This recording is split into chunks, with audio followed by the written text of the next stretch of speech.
Hari ibintu abantu benshi bakora buri munsi ariko bake nibo bazi inkomoko yabyo.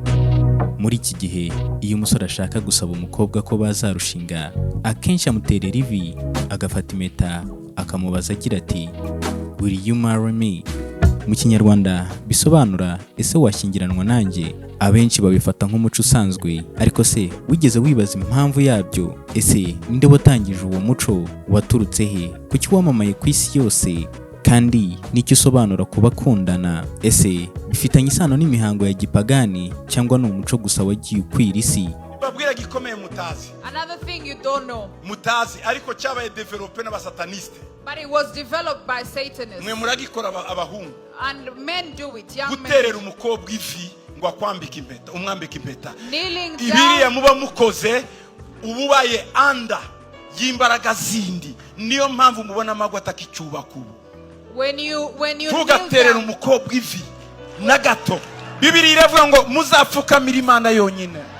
Iriya ni culture yazanywe n'abakorera Satani. Imara ko yemerwa n'abakristo n'abana b'Imana. Ntuzabikore ngo uterere umukobwa ivi. Yohana yagiye guterera marayika ivi, marayika ngo no ngo ndimbata mugenzi wawe, ngo ni Imana yonyine ipfukamira. Ibi nibyo tugiye kurebera hamwe. Jye mugiye kubana ndi Angel Michael.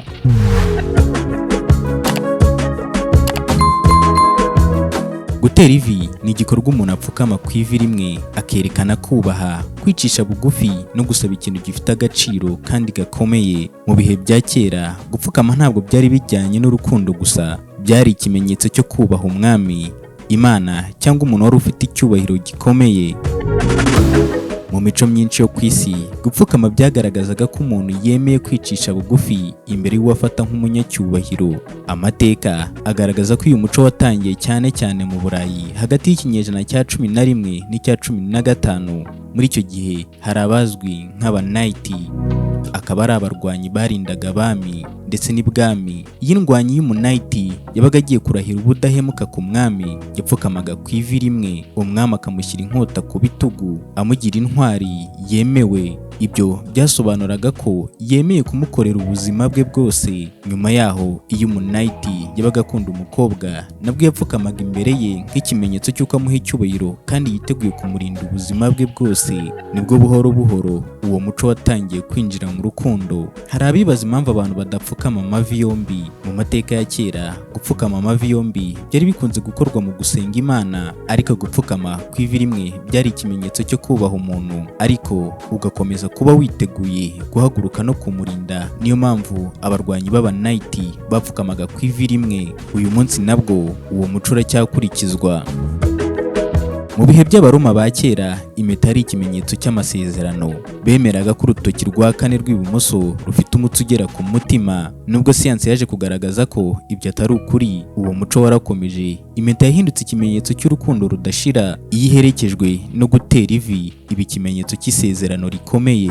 Mu kinyejana cya 19 n'icya 20, ubukwe bw'imiryango y'ibwami mu Burayi bwakundaga kugaragara mu binyamakuru. Iyo umusore yakundaga umukobwa, uyu muhango warakorwaga wo gutera ivi.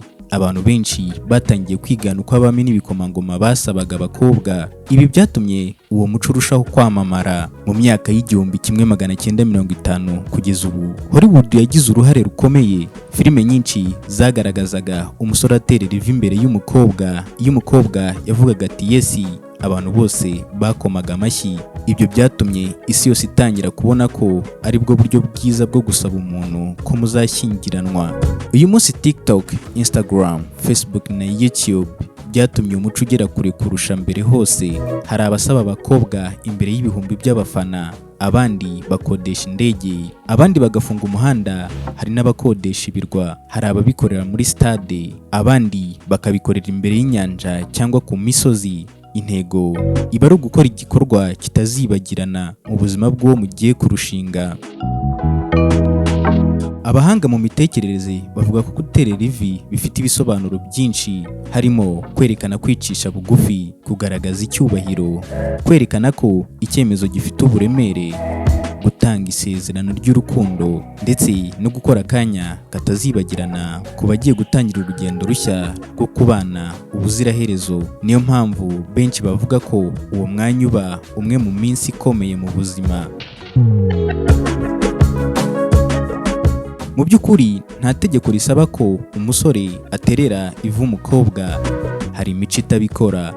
Hari ibihugu usanga abakundana bemeranya batabanje guterera ivi. Icy'ingenzi kiba ari ukwemeranya kubana, ariko kubera amateka, filime n'imbuga nkoranyambaga, uyu muco wabaye ikimenyetso kizwi cyane ku isi. Mbere y'ubukoloni, ibihugu byinshi byo muri Afurika byari bifite imihango yabyo yo gusaba no gukwa. Nko mu Rwanda, gusaba umukobwa byanyuraga cyane mu miryango, hakabaho gukwa no guhuza imiryango.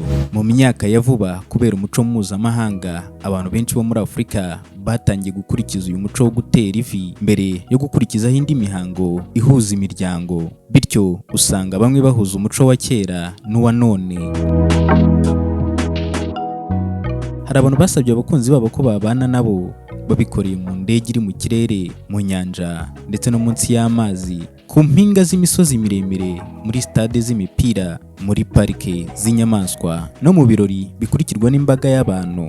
Hari n'abifashisha drone, fireworks, indirimbo n'amashusho kugira ngo uwo mwanya urusheho kuba uwihariye.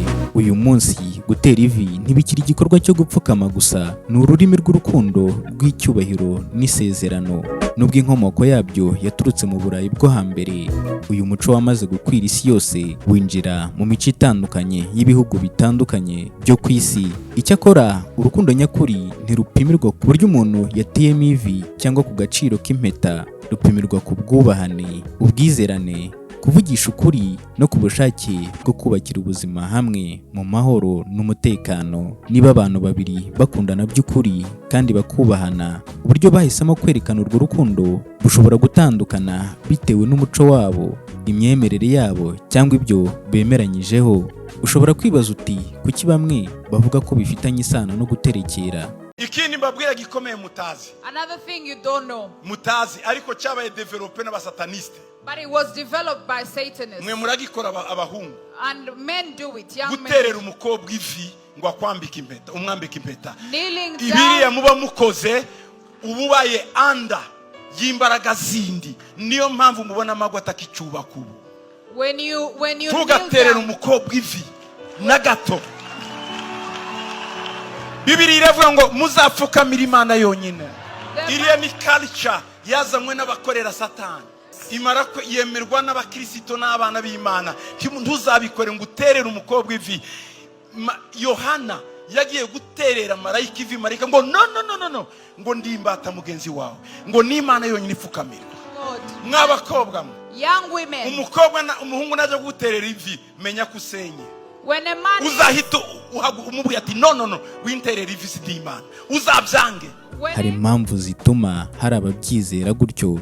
Mu mico imwe n'imwe yo ku isi, gupfukama byakoreshwaga mu mihango yo gusenga cyangwa guterekera, kubera ko gupfukama gukoreshwa mu bikorwa byinshi bitandukanye nk'amasengesho, kuramya, indahiro n'indi mihango. Hari ababihuza n'ibyo bikorwa byose, ariko gukoresha igikorwa kimwe mu bintu bitandukanye ntibisobanura ko inkomoko yabyo ari imwe. Urugero, gupfukama bikoreshwa no mu gusenga kwa Gikristo, no mu kuramya umwami, ndetse no mu gusaba imbabazi. Ibyo ntibivuze ko ibyo byose bifite inkomoko imwe. Kugeza ubu nta nyandiko z'amateka zizwi zerekana ko proposal yo gutera ivi yakomotse mu mihango yo guterekera. Nta bushakashatsi bw'amateka bwemewe n'inzobere bwerekana ko uwo muco washinzwe n'imihango y'imyuka mibi. Niba umuntu avuga ko guterera ivi umukobwa ari umuhango w'imyuka mibi cyangwa guterekera, abatanga imyumvire cyangwa inyigisho zishingiye ku myemerere ye, si umwanzuro ushyigikiwe n'ibimenyetso by'amateka. Reka dusoreze aha. Mwabanye na Angel Michael. Niba wakunze iki kiganiro, nkandira subscribe, dusubire mu biganiro byacu bitaha.